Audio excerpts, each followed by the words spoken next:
আজকে আমি নিয়ে আসলাম আপনাদের সকলের পছন্দের খাবার গরুর ভুঁড়ি রান্না করা।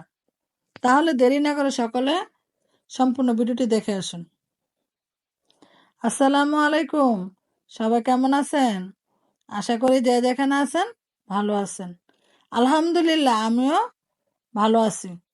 সকলে পছন্দের খাবার গরুর ভুঁড়ি রেসিপি নিয়ে চলে আসলাম। প্রথমে গরুর ভুঁড়ির সাথে সকল ধরনের মশলা, যেমন আদা বাটা, রসুন বাটা, মরিচের গুঁড়া, হলুদের গুঁড়া, লবণ, ধনিয়ার গুঁড়া, জিরার গুঁড়া, আমার নিজে বানানো গরম মশলা দিয়ে দিলাম।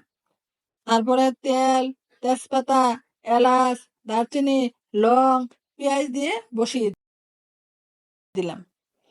কিছুক্ষণ কষানোর পরে আলু কুচি, পেঁয়াজ কুচি দিয়ে ঢেকে দিলাম।